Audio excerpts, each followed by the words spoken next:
Bound to the ghost alpha, the omega who sees the dead. The goblet hit the floor before I reached him. I heard it, that hollow, ringing clatter of silver on stone, before I even registered that I was running. My feet already knew what my mind hadn't caught up to yet. Something was wrong. Something was catastrophically, irreversibly wrong. The great hall of the Ironvale estate smelled of pine resin and candle smoke, and something else tonight, something underneath those familiar scents, something dark and sweet and chemical that made the wolf inside me rear back and snarl. I couldn't name it yet. My omega senses were screaming at a frequency that bypassed language entirely. Alpha Cain Devereaux stood at the center of the hall. No, stood is the wrong word. He was dissolving into standing. His enormous frame, the frame that had anchored this pack for 22 years, was folding inward at the shoulders, caving at the chest, like a fortress finding, for the first time in its existence, that its walls had been compromised from within. His right hand was pressed flat against his sternum. His left hand reached for nothing. His eyes found me across the room. Gray-silver eyes. Winter River eyes. The eyes of a man who had always known exactly what was happening around him, and who was looking at me now with the specific, terrible expression of a man who finally, at last, does not. Don't, he began. He didn't finish.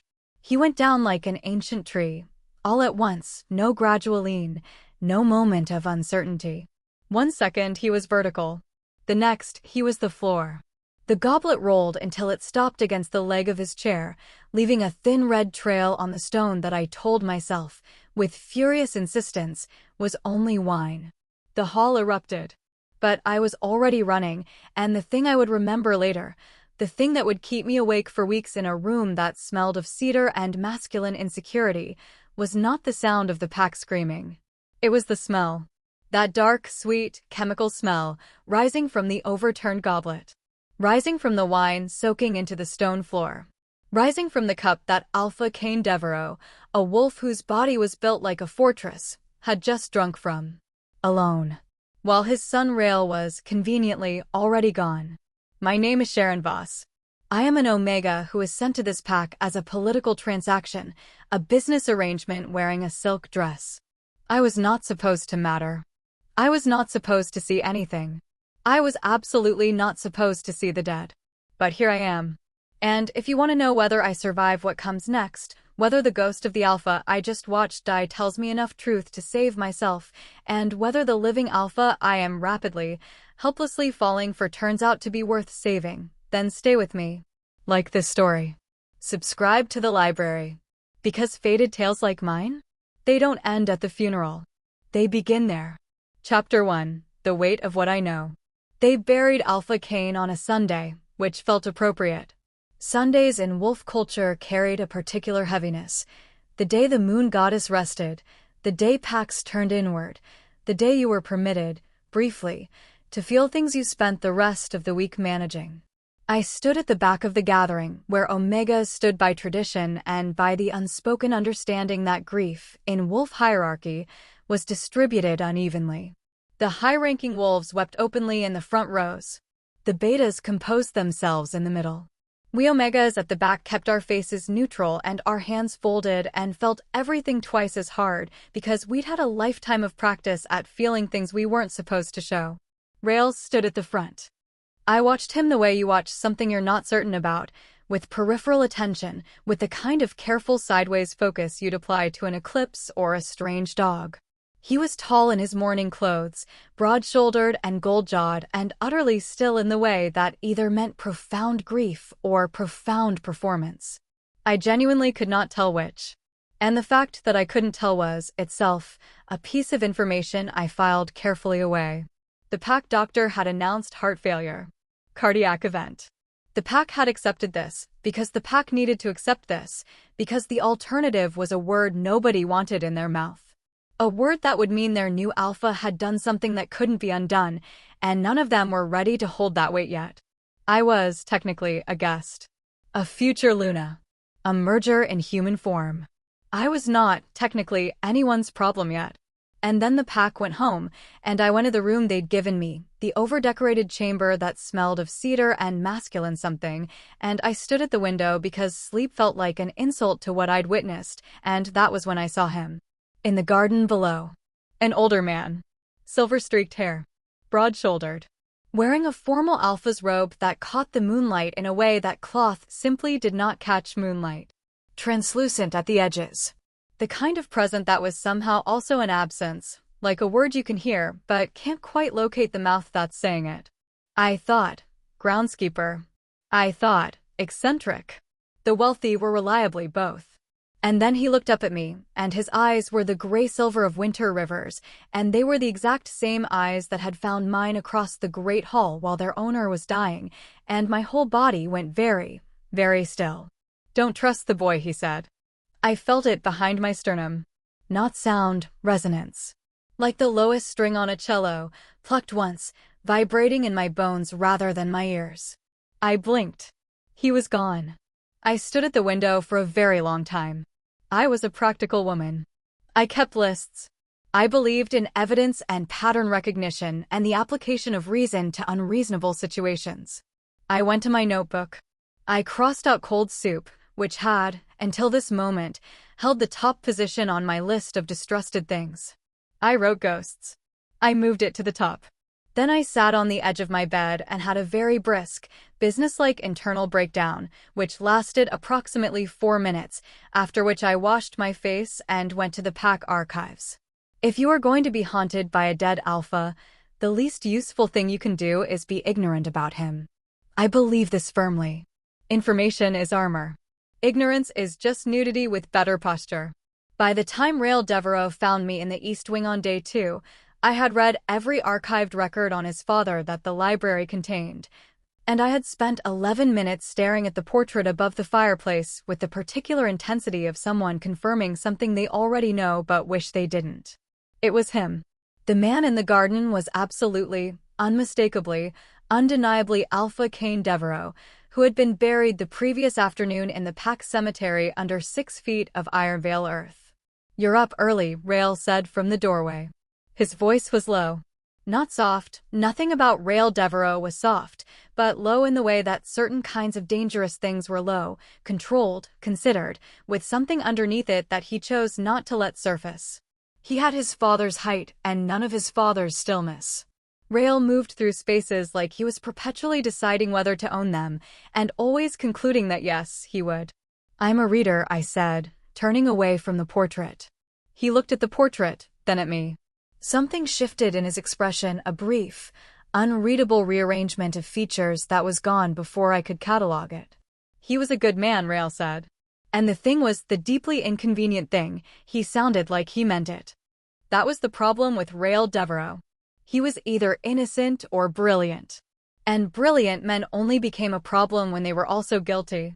I smiled with all of my teeth and none of my conclusions. I'm sure he was, I said. By the end of the first week, Cain had appeared 5 more times. Always in the peripheral spaces. The bottom of a staircase where he gestured upward with urgency.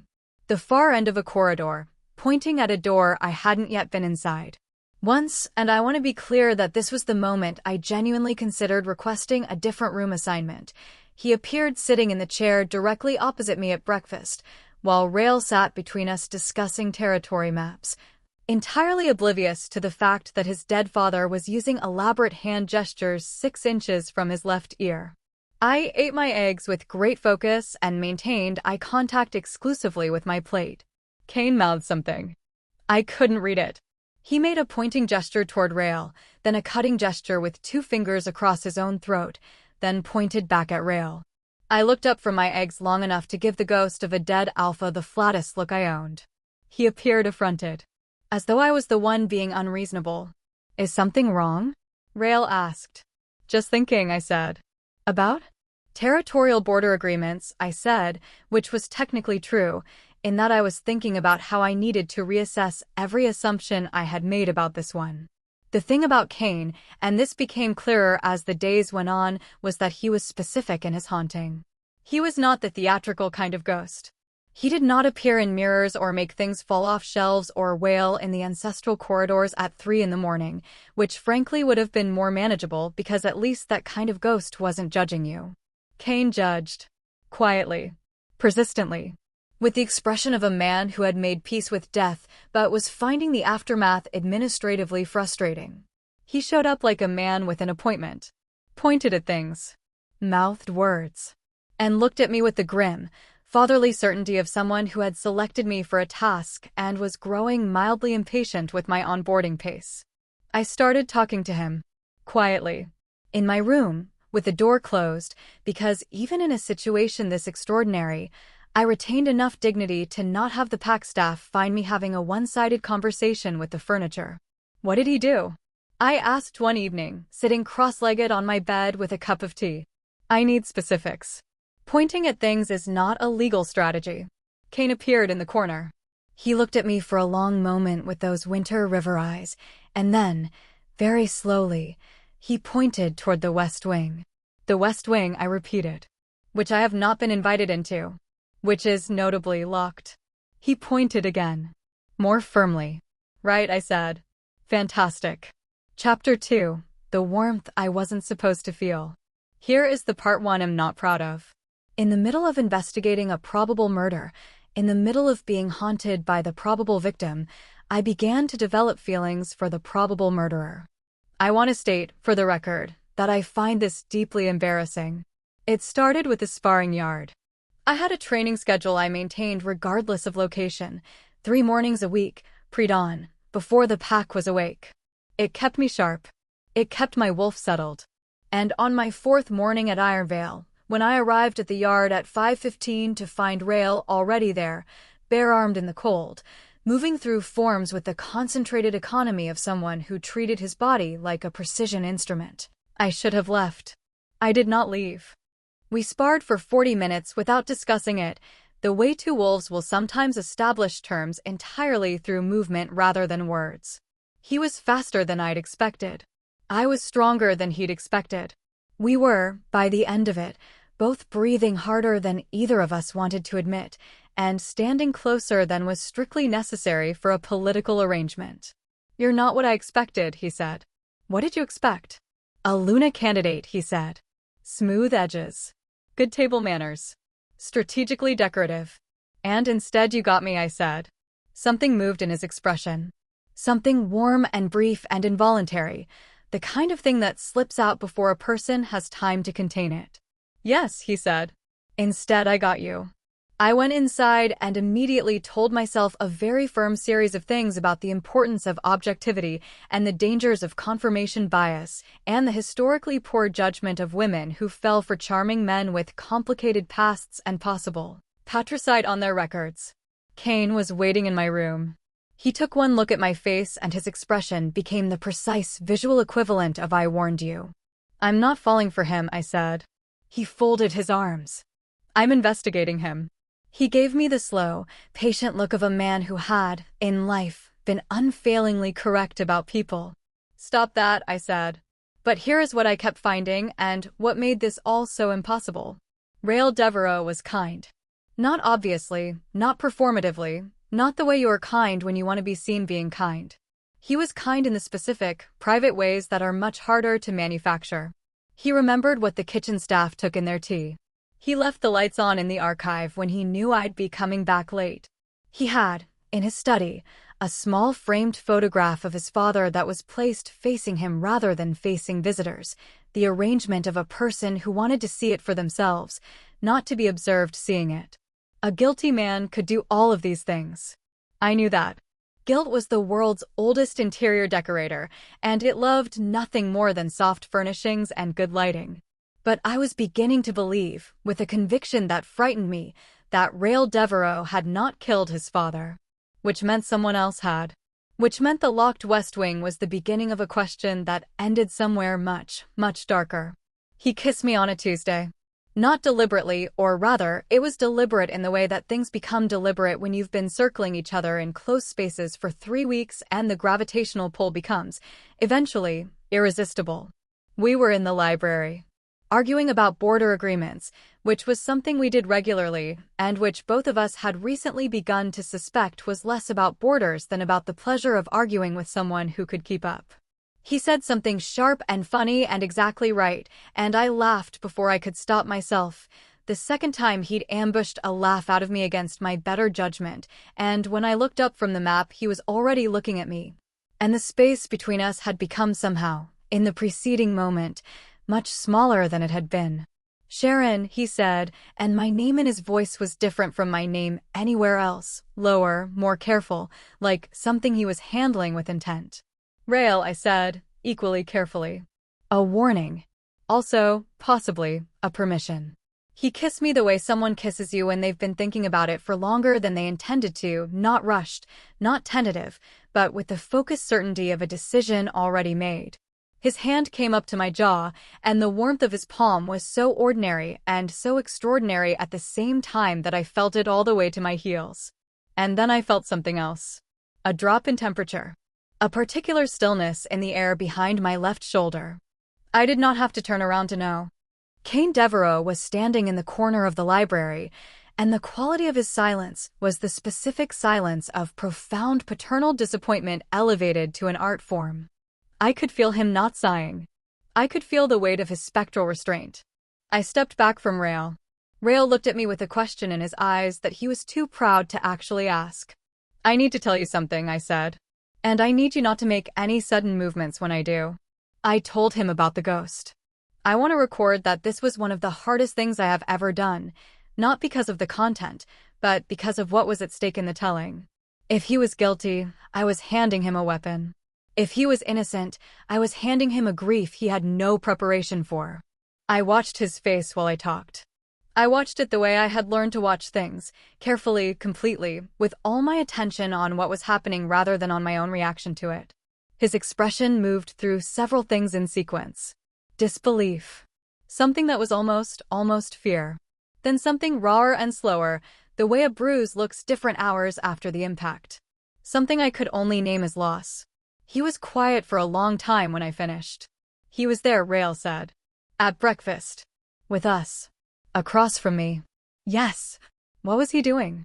"Gesturing urgently at you and pointing at your throat." Rael went very still.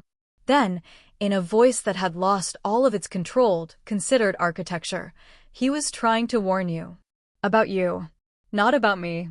He looked up, and in his eyes was something I had not seen there before, something unguarded and a little desperate. "About what's coming for me. Sharon, I know who did it. I've known for 3 weeks. And I haven't been able to prove it. And if they find out that I know." He stopped. In the corner, Cain lowered his arms. Unfolded them. Let them hang at his sides in an attitude that I had, over weeks of observation, come to understand meant something specific. It meant, "Now we can begin." Chapter 3. The Thing That Cannot Be Buried. His name was Corvin. Elder Corvin, who had served the Ironvale Pack for 30 years, who had been Cain's oldest advisor and Rael's childhood tutor, who attended every pack meeting with the practiced mildness of a man who had decided long ago that the most powerful position was always the one closest to power rather than the one holding it. He had poisoned Cain's wine. Not personally, Corvin was clever enough for that, but through a chain of 2 people, a stable hand who owed him a debt and a kitchen worker who was terrified of him, both of whom could, if caught, be made to look like isolated actors with isolated motives. The kind of clean, deniable, infinitely respectable murder that powerful men committed when they wanted a new arrangement and an old one standing in the way. What Corvin wanted was not the Alpha title. He was too smart for that, and Alpha succession was too visible a target. What he wanted was the Luna seat, specifically, a Luna of his choosing. His niece, Petra, who was arriving in 3 weeks for the gala and whose appointment as Rael's mate would give Corvin, by extension and by law, advisory authority over every major pack decision. He had killed the old Alpha to clear the runway. He had not expected the new Alpha to be suspicious. And he had not expected the new Alpha's intended Luna to be an Omega with a ghost. Both of these things were, I felt, his problem. The locked room in the West Wing contained a correspondence. I found it at 1 in the morning with Rael beside me and Kane's ghost hovering over my shoulder with the barely contained energy of a man watching someone finally do what he'd been miming for weeks. The letters were between Corvin and an outside apothecary, careful, coded, but not careful enough against someone who'd been trained in Northern Pack cryptography, which Corvin had not anticipated because nobody ever anticipated the Omega. They rarely did. It was one of the only advantages the designation reliably provided. "This is enough," Rael said, reading over my shoulder. His voice was very quiet and very level in the specific way that I was beginning to recognize meant he was angrier than the alternative would have sounded.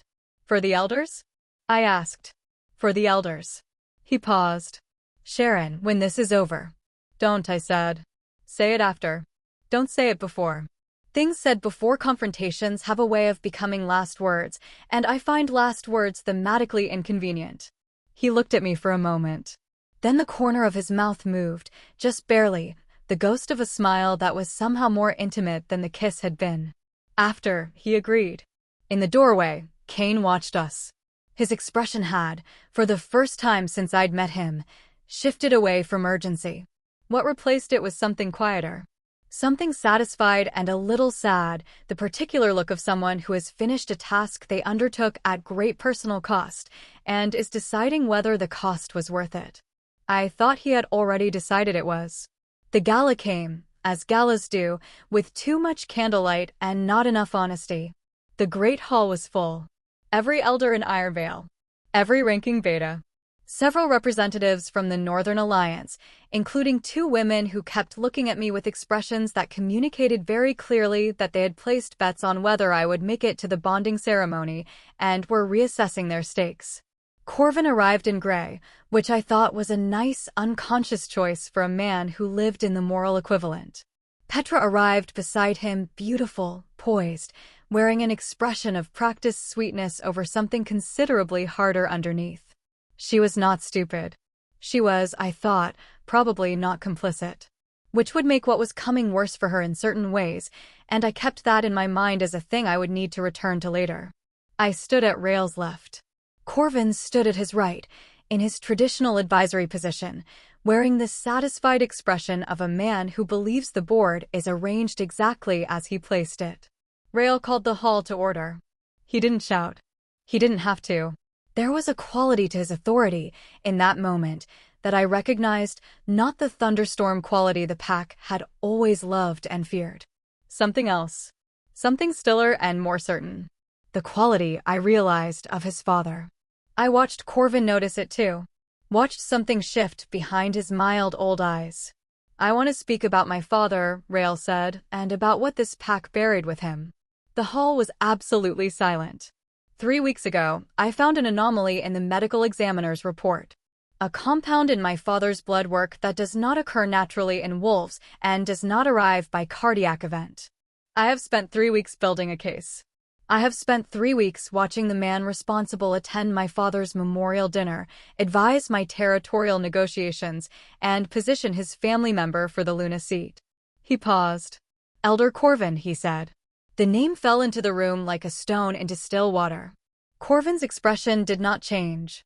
That was the thing about truly practiced men, their faces were the last thing to go. His eyes moved to me briefly, with an assessment that lasted less than a second. "An ambitious claim," Corvin said, mildly. "From a grieving son and a foreign Omega who arrived 6 weeks ago and stands to inherit quite a lot if she can place doubt on the legitimacy of this. The apothecary has already spoken to the Northern Council," I said. Quiet. My voice was quiet. My wolf was not. I felt her behind my sternum, pacing, low and steady, the way she got when we were very close to something important and she was making certain I didn't miss it. My eyes, I knew from the reflection I'd noticed in the window glass, were doing what they sometimes did under pressure, cycling silver. The Omega tell that most people dismissed until it was directly inconvenient for them. "His correspondence has been submitted," I continued, "along with the testimony of 2 pack members who will be speaking to the council this evening. Their names are in the sealed record. You don't know who they are. You can't reach them before the testimony is given." I paused. "I'm fairly organized," I added. Corvin looked at me for a long moment. You underestimated her, Rael said quietly beside me. Not to me. To Corvin. With the particular tone of someone who had been told, once, very clearly, not to do exactly this. By a father. Who was right. It didn't end cleanly. Nothing real does. There was a confrontation in the antechamber that I will not say was a fight because it involved more broken furniture than actual combat, and ended with Corvin physically restrained by two betas and still arguing procedure in the voice of a man who believed that if he kept talking long enough the universe would eventually organize itself around his preferences. It would not. He was removed. Two members of the Northern Council wept. One of the elders turned out to have suspected and said nothing for 3 weeks, which generated a separate, significant problem for later. Petra, to her credit, sat very still in the corner and then asked, in a composed voice, whether the terms of her pack's alliance agreement were affected by her uncle's actions. I told her they weren't. She looked at me for a moment with something that was not quite gratitude but was adjacent to it, the look of a woman who had been positioned as a pawn and was reorienting to the discovery that she had other options. You didn't have to say that, she said. No, I agreed. But it's accurate.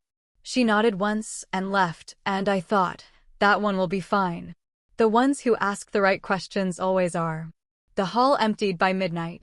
Rael found me on the eastern terrace, which was where I had gone because I needed cold air and approximately 6 inches of personal space from every human being alive, and because it was the last place in the estate that felt still. He stood beside me at the railing and didn't speak for a moment. Below us, the Irevale grounds stretched dark and silver in the late winter moonlight. After, he said. It was the word he'd promised. I heard everything in it. I turned to look at him, and in the low light, his face was unguarded in a way I hadn't seen before, not the controlled, thunderstorm face, not the careful political face, not even the private face he sometimes showed in the sparring yard. Something underneath all of those. Something that looked, unexpectedly, a great deal like relief. It was never a transaction, he said. Not for me. Not from the first time you looked at me like I was a problem you were calculating. You were a problem I was calculating, I said. I know. The corner of his mouth. That small, intimate movement. I found it very attractive. I laughed. For the third time, against my will. The third time was, it turned out, the one I stopped fighting. He kissed me again on the terrace in the cold, with the Irevale grounds spread out below us like a territory both of us were, for the first time, deciding to share rather than negotiate over. His hands were warm on my face. My wolf settled fully, finally, with the bone-deep exhale of an animal that has been running and has at last found the ground she wanted. Behind us, in the doorway to the terrace, the air went still in a specific way. I felt him rather than saw him. The particular quality of that presence, steady, warm, and already fading in a way it hadn't been before. As if something had been resolved. As if a task completed was a tether released. I turned. Cain Devereaux stood in the doorway, and he was different now, lighter at the edges in a way that was not decay, but something closer to its opposite. Release. He looked at us for a moment with those Winter River eyes, and what was in them was not disappointment and not urgency. It was the expression of a man who had built something good and was satisfied to see it continuing. He looked at Rael for a long moment. Something passed between them, the specific, impossible wordless communication of fathers and sons, the one that bypasses language and lodges instead directly in the chest. Rael went very still. Can you see? He started. Yes, I said quietly. He swallowed. When he spoke, his voice was very careful, the way you are careful with something fragile. Is he? He stopped. Is he? He looks, I said slowly, watching Cain's face, like someone who's finished. In the good way. Like someone who did what they came back to do and is at peace with the doing of it. Cain looked at me then. And he smiled the first time, the only time in all these weeks. It was the smile of a man who had been right about something important, which, given that he had been unfailingly right about everything in life, seemed a fitting exit. He raised one hand. Not a warning. Not a direction. A goodbye. The air settled. The moonlight was just moonlight again. Rael was quiet for a long time after. I stood beside him and didn't fill the silence, because some silences needed to breathe, and I had learned in this place that the most important things were often the ones you let exist without rushing them. He chose you, Rail said finally. To see him. Out of everyone in this pack. I think he chose me because no one else would have believed it, I said. And possibly because I was too organized to ignore it. You kept a list, Rail said. He had found the notebook once and had the grace to look only mildly alarmed by it. I keep several lists. What was on the top before the ghost? Cold soup. He looked at me. I have a lot of feelings about cold soup, I said. It's more complex than it sounds.